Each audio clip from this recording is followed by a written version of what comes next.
Europe is no longer Washington's primary center of gravity. The shift has been ongoing for a while. It is structural, not temporary. It means that Europe must step up. No great power in history has ever outsourced its survival and survived. These developments put a severe strain on the international norms, rules and the institutions enforcing them that we have built over 80 years. The risk of full-blown return to coercive power politics, spheres of influence and world where might makes right is very real. Since we last spoke here, the virus has started to spread. Canada's Prime Minister Mark Carney hit the nail on its head in his own speech in Davos. It's time also for Europe to take down its sign. To acknowledge that this tectonic shift is here to stay and act with urgency. When I was a schoolgirl in Estonia, before anyone had mobile phones in their pocket, many schools used the bell system to tell you the time. The first bell was a signal to go to the class, the second bell was a warning, and the third bell meant that you were late and there would be consequences. We are now dangerously close to the third bell. This is my video update on this Wednesday afternoon, January the 28th, coming to you from Athens, Greece. Let's talk about some news. And let's start things off with a statement from the Ukraine Foreign Minister, Mr. Shiba Inu, who claims that the agreement for a settlement in the conflict in Ukraine will come in two forms, in two agreements. The first peace deal will be signed between Ukraine and the United States, and then the United States will also provide the security guarantees, and the European troops, the coalition of the willing, will also enter Ukraine and all of that stuff. That's the first agreement. And then the United States will sign a separate agreement with Russia, meaning that, according to the foreign minister, there will be no direct agreement between Russia and Ukraine. But the foreign minister said in his statement that the Green Goblin is still open to meeting with Putin. He wants to meet with Putin, by the way, to discuss what to do with the Zaporozhye nuclear power plant, because Ukraine, in all of this deal settlement, Ukraine and the United States would allegedly have some control over the ZMPP. The U.S. would manage it. Russia would hand over the management to the U.S. or something like that. And Russia has countered with a proposal saying that the electricity can be shared between Russia and Ukraine, according to the New York Times. But anyway, the reason that the Green Goblin would be willing to meet with Putin, very generous of the Green Goblin, is so that they can discuss the future of the ZNPP. This is what the foreign minister of Ukraine is saying. Foreign Minister Shiba Inu says that Kiev intends to end the war with a peace agreement between Ukraine and the U.S. and a separate agreement between the U.S. and Russia. Apparently, without an agreement between Russia and Ukraine, the Ukraine-U.S. agreement is also supposed to include Ukraine joining the EU in 2027 without any EU input. He also says that Zelensky is willing to meet with Putin to discuss the fate of the Zaporozhye nuclear power plant. Yes, there is also the entering of the EU in 2027. That's also going to be part of the agreement, the two agreements that are going to be signed, allegedly. And if you believe this from the foreign minister of Ukraine, well then, I've got all of that. I've got all of that to sell you, so you can construct a very nice sidewalk. So maybe, why not? Maybe this is what's going on two separate agreements, each with the neutral mediator known as the United States of America.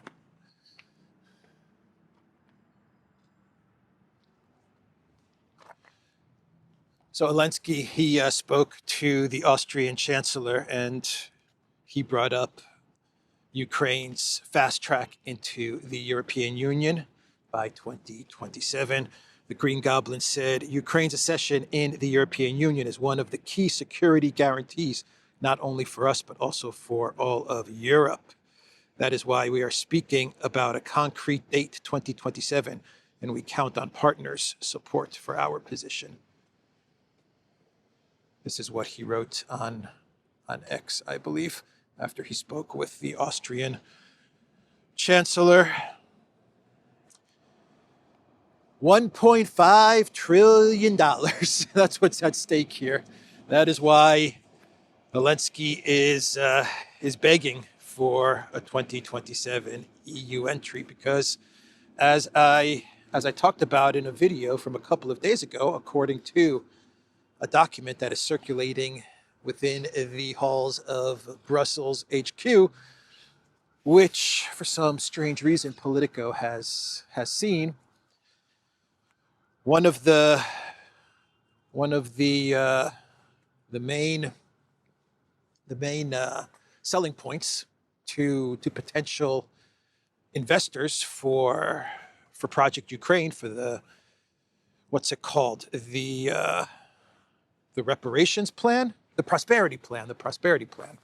One of the main selling points for the prosperity plan, with BlackRock advising, is that Ukraine is fast-tracked into the EU. This will provide some ease of mind, some stability for investors. They believe that a Ukraine in the EU will reduce the risk, and therefore investors, institutions like the IMF, the World Bank, BlackRock, all of these guys can start pouring in their billions and trillions into Project Ukraine. So that is why it is very important for Ukraine to enter the EU by 2027. Hello, Mr. Turtle, or Mr. Tortoise.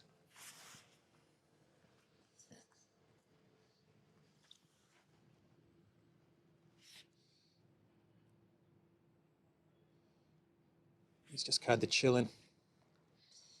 Just chilling out in Athens, loving life, living the dream. Living the dream. All right, let's get back to the news. So yeah, 1.5 trillion is on the line. That's why it's so important for Ukraine to get fast-tracked into the European Union. All of this on the advice of BlackRock. That is advising. BlackRock's advising the prosperity plan. I thought it was called the reparations plan. I thought that's what it was called. Maybe they changed it from reparations to prosperity plan. I don't know. 1.5 trillion, Podolyak. 1.5 trillion, Podolyak. My God, Podolyak. You know how much money that is, 1.5 trillion? Yes, Mr. President, that's a lot of money. Yes, Podolyak, 1.5 trillion. I will put golden toilets in every single one of my homes, in every single room, Podolyak. Golden toilets, golden plungers, golden toilet brushes, golden toilet paper. Mr. President, I think golden toilet paper might hurt. I don't care, Podolyak. I don't care. 1.5 trillion, Podolyak. I will even give you a golden toilet in one room. I will gift you one golden toilet in one room. Thank you, Mr. President. You're very generous. Yes, I know. Podolyak, I'm very generous. I don't want you to get too greedy. So I will give you one toilet, one room, golden toilet. Thank you, Mr. President. So, yeah. Orban is standing in the way of the fast track of Ukraine into the EU by 2027. And Fitzo, Orban and Fitzo. That is why the globalists and all of the cool kids in Brussels are going after Orban and Fitzo.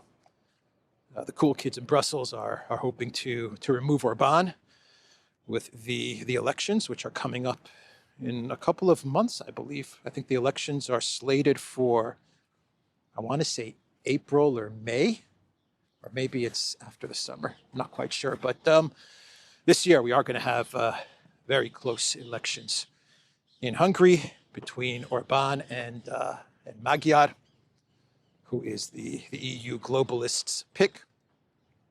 And they are trying to remove Orban. And Orban is even saying that Ukraine is meddling in Hungary's elections. I think there was a statement from Orban's office which even said that they are receiving some sort of threats or something. I think I read something like that on X right before I recorded this video. Maybe I'm wrong about that, but maybe I'll dig it up and put it on the screen if that is indeed the case.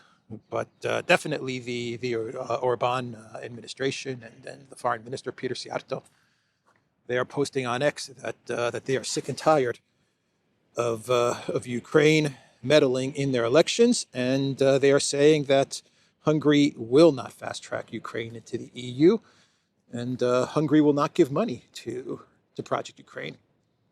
If that 1.5 trillion goes through, then that would put Hungary on the hook for about 16 to 17 billion, maybe even more, of money from Hungary going into the pocket of the Green Goblin. Of course, the 1.5 trillion is over 10 years. Allegedly, that's the plan. So Fitzo as well, they're going after Fitzo, because Fitzo is also saying no way is Ukraine going to be fast-tracked into the EU. Austria as well. That's why the Green Goblin spoke with Austria, because Austria is not so hot on the idea of a Ukraine into the European Union.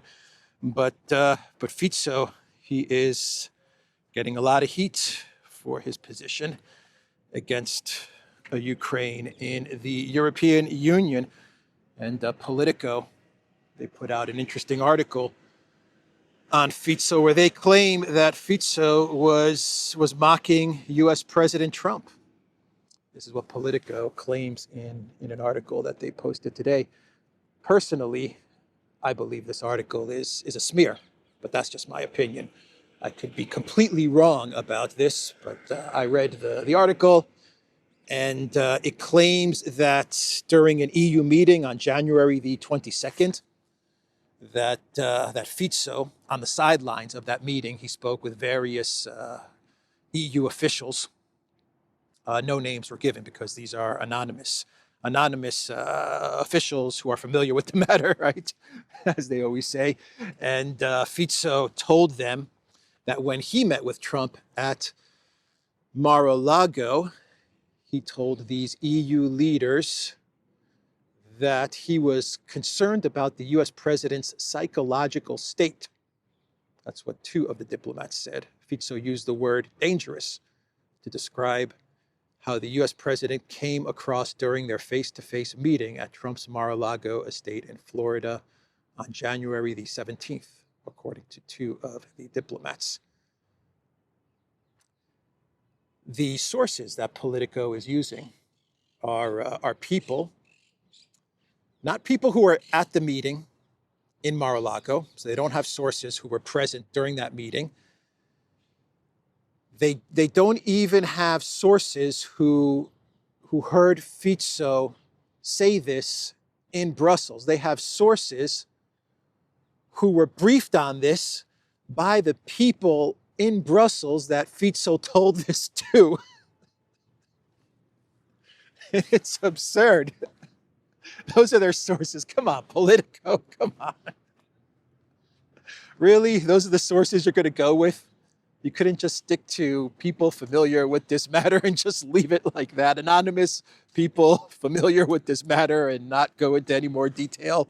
But no, Politico started to describe how these people would know that such remarks were made about Trump from Fitzo. The Slovak prime minister made his remarks in a separate informal huddle between some leaders and chief EU officials rather than during the formal roundtable talks, the diplomat said. While none of the diplomats who spoke to Politico were present, individual leaders briefed them separately on the content of the conversation shortly after it. So not only do they not have someone in the meeting in Mar-a-Lago, but Politico sources are not even the people that Fitzo was speaking to in Brussels. These were the people that Fitzo was speaking to in Brussels, that they were informed by those people in Brussels about what Fitzo told them on the sidelines of the meeting. Does that make any sense? I think it does. A senior administration official who was in the meeting with Trump and Fitzo, granted anonymity to describe the conversation, said they couldn't recall any awkward moments or off-key exchanges. They said the meeting, which Fitzo had requested, was pleasant, normal, and included some lighthearted exchanges that were captured by a White House photographer. Yeah, I remember that meeting, and it seemed everything was good. It seemed like they got along perfectly fine, Fitzo and Trump. They seemed to like each other. So I think this is just a way to smear Fitzo, a way to turn Trump against him, to turn the United States against him. Is it going to work? I don't think so. I like that Fitzo. I like that Fitzo a lot. I like him a lot. If you like this video, hit the like button. Also, share this video, and please subscribe to this channel. So Fitzo made an interesting statement yesterday. He gave a forecast for the future of the conflict in Ukraine, and he said, I expect that the military conflict will be over by November 1st, 2027. And write this down, everyone. When the military conflict ends, everyone will be rushing to Russia to do business. Once again, when the military conflict ends, everyone will be rushing to the Russian Federation to do business. And suddenly it will turn out that everyone needed business with Russia. So predicting a date is hard. That is super difficult. But he's putting it at November 2027. I have a sense it'll be sooner, but could be later. I have a sense it'll be sooner. But I think the one part of his statement, which is 1,000% spot on, without a doubt correct, is that when the whole thing wraps up, European leaders, not all of them, most of them, 50% plus of European countries will be doing business with Russia.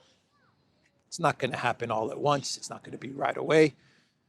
It'll be over time. They will start to re-engage with Russia, and the businesses will start to want entry into Russia again, and all of that stuff.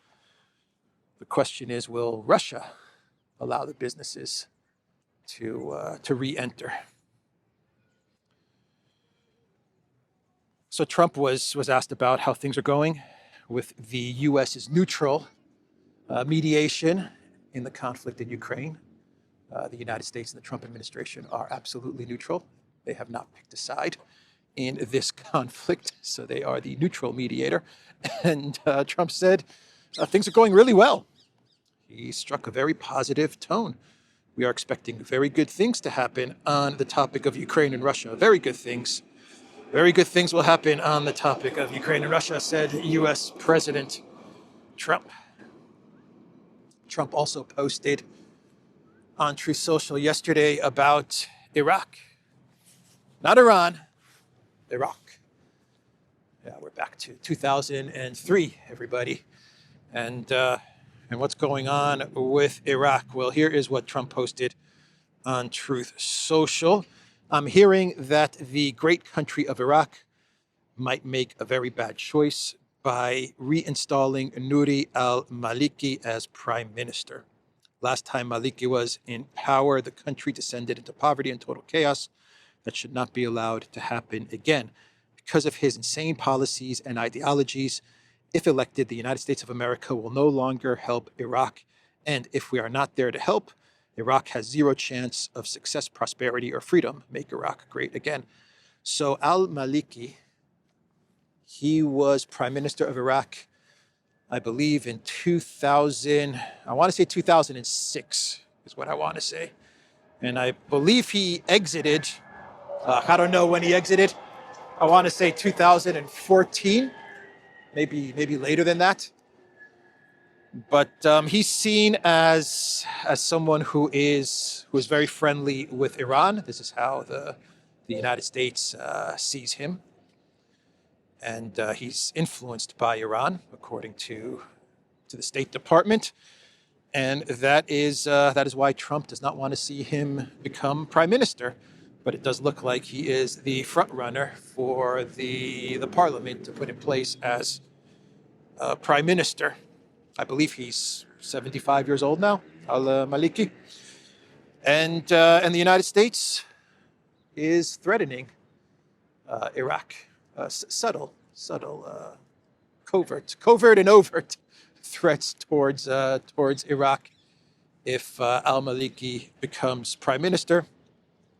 They're trying to remove Iranian influence from Iraq, something which is going to be extremely difficult, if not impossible to do.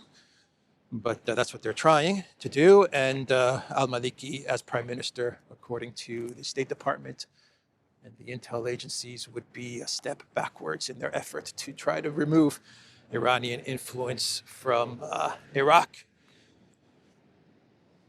But one of the ways that they're going to put pressure on Iraq, the United States, is by cutting off their oil money. Yeah, the Iraqi oil, the oil revenue, everybody, I did not know this, is held in the United States. And so you're getting these subtle threats, if you want to call them subtle threats, subtle warnings, that if they go through with al-Maliki as prime minister, then who knows, that money sitting in New York might stay in New York. Amazing stuff. How is the U.S. pressuring Iraq? Trump's warning on Tuesday is the latest in a sustained pressure campaign to constrain Iranian influence in Iraq, with the country's oil as a key point of leverage. Iraq's oil export revenue has largely been held at the New York Federal Reserve Bank as part of arrangements put in place after the U.S. invasion. The Trump administration has threatened senior Iraqi politicians with sanctions on Iraq if Iran-backed armed groups are included in the next government, sources told Reuters last week. In a letter to Iraq, which an Iraqi source confirmed to Al Jazeera, U.S. representatives said that while choosing the prime minister is up to Iraq, the United States will make its own sovereign decisions regarding the next government in line with American interests. The decision is yours. As Iraq, you can choose your own leader, but if you make the wrong decision, well, then we're going to take all of your oil revenue. Okay, got it? But we're not meddling. We're not meddling in your sovereign right as Iraq to choose your own leader. Do as you wish. Do as you want. You're a sovereign country. You can do whatever you want. But just keep in mind that all of this money that is in New York, yeah, we're going to keep it if you make the wrong decision. Alexander the Great, Omegas Alexandros.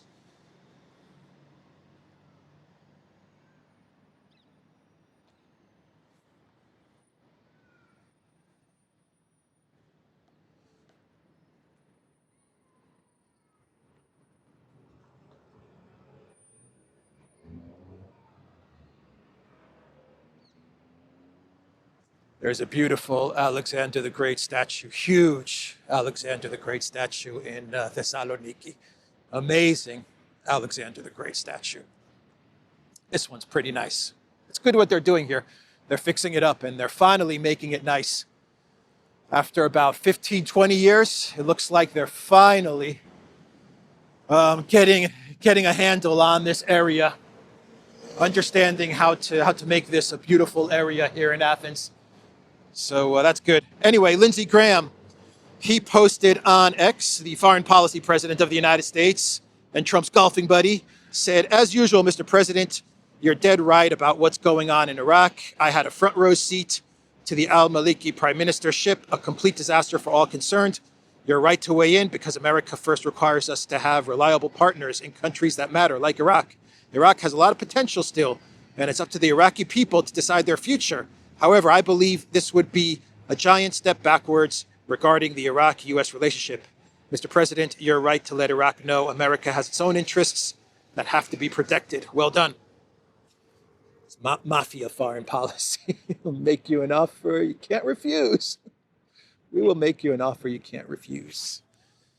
Oil revenues in the Federal Reserve Bank. Has Germany gotten its gold back from the U.S.? What's going on with that? Germany has to ask for its gold back. Please, can you give us our gold back? Maybe we'll give you your gold back. Do we have Germany's gold anymore? I don't think so. I don't think we got it. But I like that Germany. I like them a lot. Venezuela now. Now we go to Venezuela, and CNN is reporting an exclusive report that the U.S. is planning a CIA foothold in post-Maduro Venezuela. Are you telling me that the CIA did not already have a foothold in Venezuela all of these years, all of these decades? Come on now. Come on, man. As Bidenopolis famously would say, come on, man. The CIA has had a foothold in Venezuela for a long, long time. Okay, so maybe they're growing their presence in Venezuela. According to CNN, planning discussions between the CIA and State Department have centered around what the U.S. footprint inside Venezuela will look like, both in the short and long term, after the dramatic capture of former President Maduro earlier this month, while the State Department will serve as the primary long-term diplomatic presence in the country. The Trump administration will likely lean heavily on the CIA to initiate that re-entry process due to the ongoing political transition and unstable security situation in Venezuela post-Maduro, the sources added. State plants the flag, but CIA is really the influence, one source familiar with the planning process told CNN, noting that the agency's near-term objectives include setting the stage for diplomatic efforts, including relationship building with locals and providing security. Relationship building. The CIA is going to engage in relationship building and providing security in Venezuela. We all know what that means. State plants the flag, but CIA is really the influence. That's a great quote, by the way. Very true when it comes to U.S. regime change and CIA influence in so many countries. State plants the flag, but CIA is really the influence. The same could be said with Project Ukraine, can't it? I bet you the same could be said about most of the countries in the collective West. State plants the flag, but it's really the CIA that's running the show. So let's start entering clown world territory.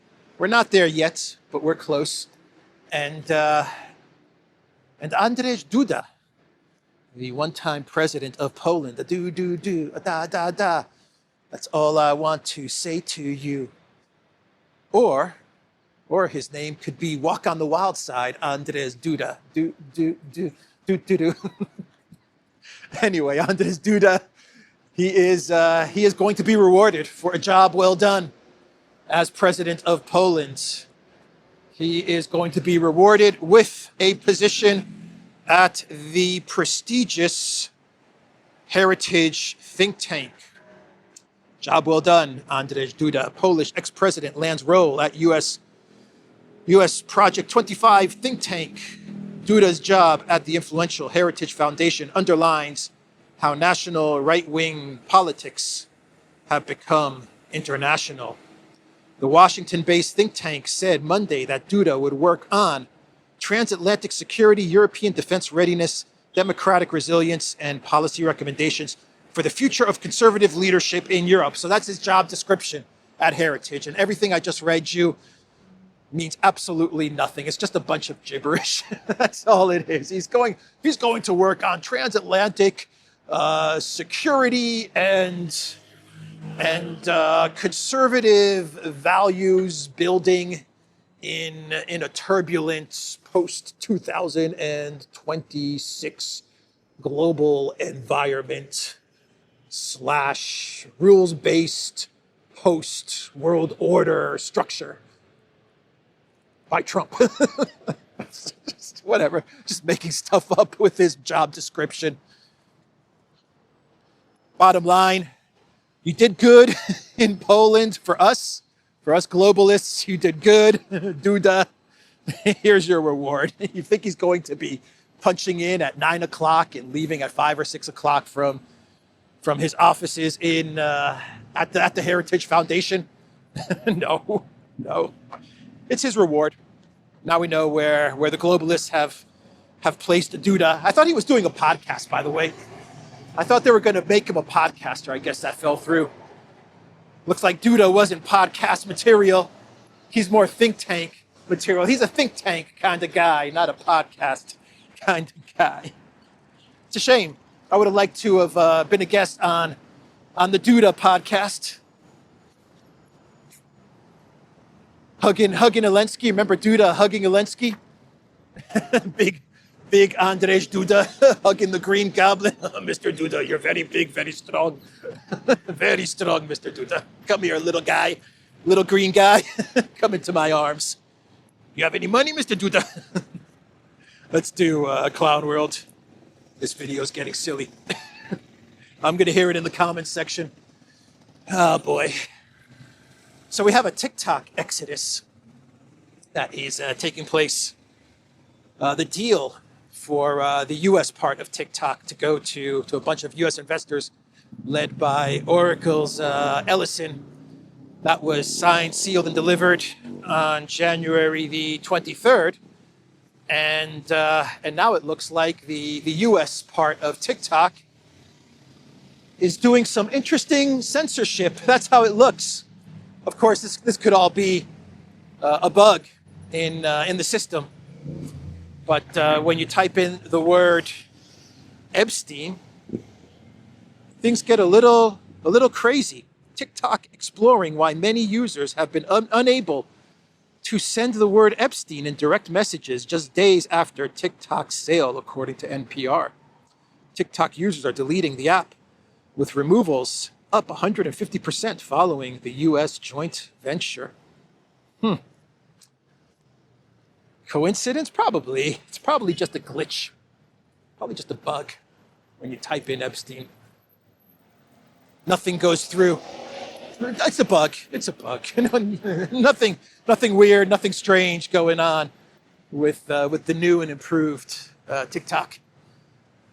But people are leaving the app, and a lot of people are going to Upscrolled, which is the new TikTok, I guess TikTok or X replacement, I guess. But it's a free speech or no censorship app, from what I understand. I created an account on Upscrolled, but I'm still feeling things out to see what's going on.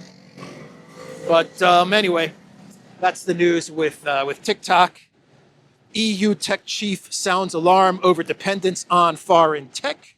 Relying on foreign tech can be weaponized against us, says Commission's Hanna Virkkunen. So this EU Commission chief, let's call her Hanna, Miss Hanna is saying that the EU should not be dependent on foreign tech, and the EU needs to start building its own technology stack. Well, they've got W Social coming online soon. W Social is coming online, and I'm sure they've got all kinds of other great technology so that they can replace their dependence on foreign tech. US tech is what they mean when they say foreign technology. But they said the same thing about being independent from Russian gas, right? Freeing themselves from the dependency of Russian gas and becoming completely dependent on U.S. gas. Well, now the EU is saying that they're going to free themselves from foreign tech. We'll see how that turns out. Will the EU have the electricity, have the energy to power up those data centers? I don't think so. I do not think so. We are leaving you, Alphabet, Google, Facebook, Microsoft. Okay, well, we'll just cut off your energy supply. Okay, we'll keep on using your software, Mr. Gates. We'll keep on using it, Mr. Zuckerberg, Zuckbot. I thought so. Anyway, that is the video, everybody. The Duran.locals.com. We are on X and Rumble and Telegram and Upscrolled and Substack. Definitely check us out on Substack. And go to the Duran shop, pick up some merch. 26% off all merch on the Duran shop. There you go. Got the Austria flag today. I talked about Austria. So I'm wearing their colors today. 26% off. There's a link to the Duran shop in the description box down below. I will see everybody mañana. Take care.